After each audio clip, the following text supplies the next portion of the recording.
Hey everyone, I'm Erin and welcome to the Cardboard Republic. This is a haul video. So we're going to talk about the games that we got in during May, which seems like forever ago, but it was really just last month.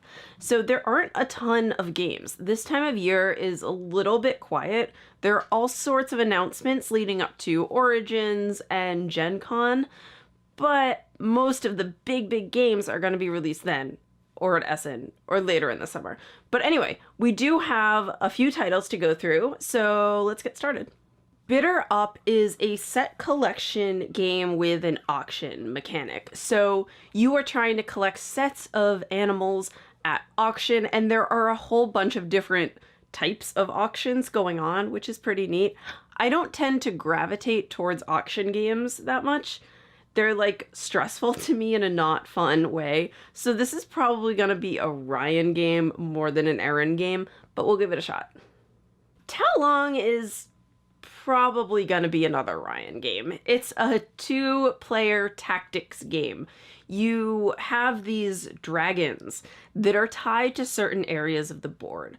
Each turn you can manipulate those areas of the board, but every time you make some sort of change to the board state, it gives the other player a new opportunity to do the same. So you have to balance making the optimal move for you with making sure you're not giving too much of an opportunity to your opponent.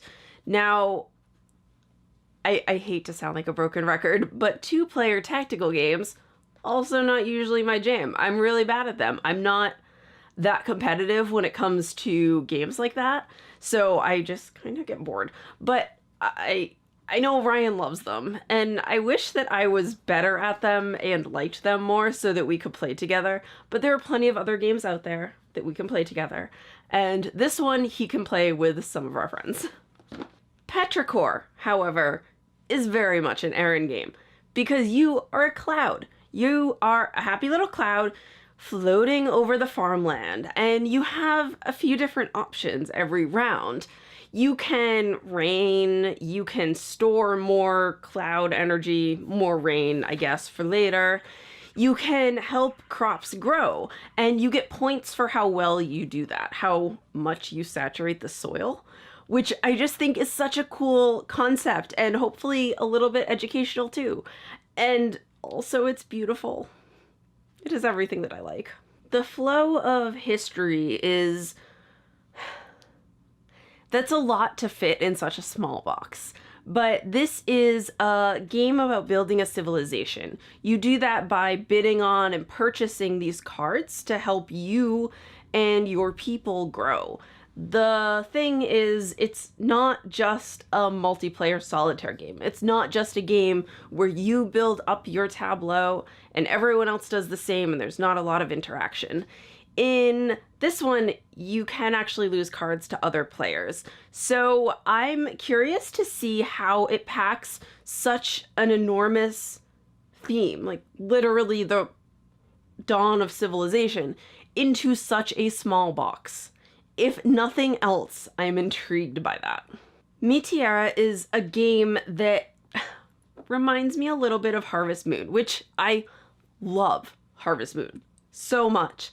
That is not at all a slight. This looks really interesting. You are a farmer in Chile. You have to cultivate the land and participate in rodeos and do all sorts of small town farmer things.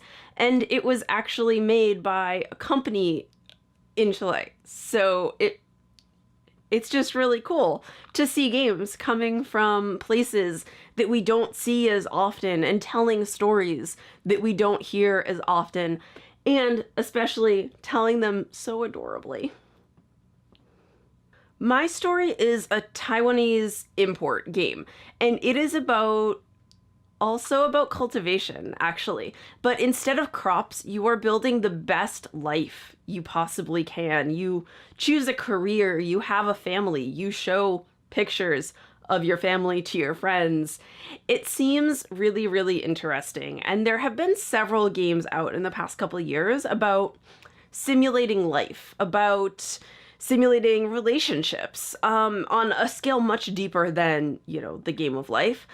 I really, really love that as a theme, even though I know it's struggled a little bit in translating well into board games. You can do it in the computer world a little bit easier, I think, with things like The Sims.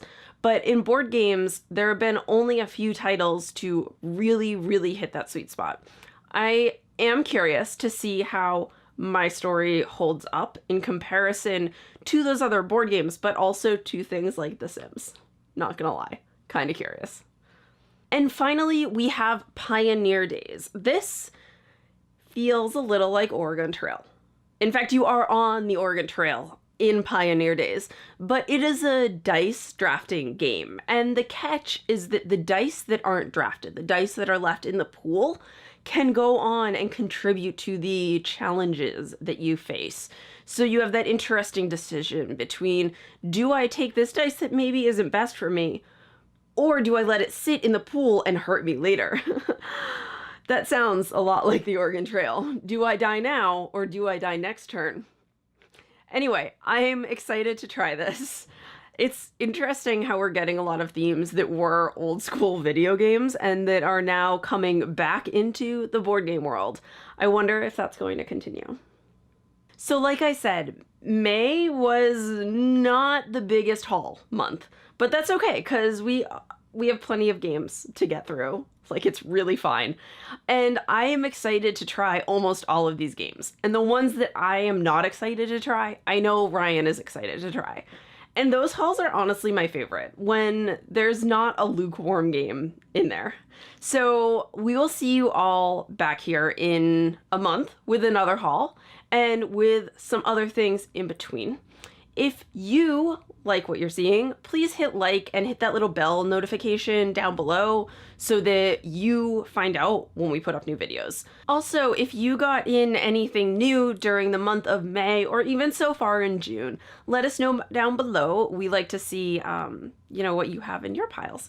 So like I said, we'll be back again really soon. Bye.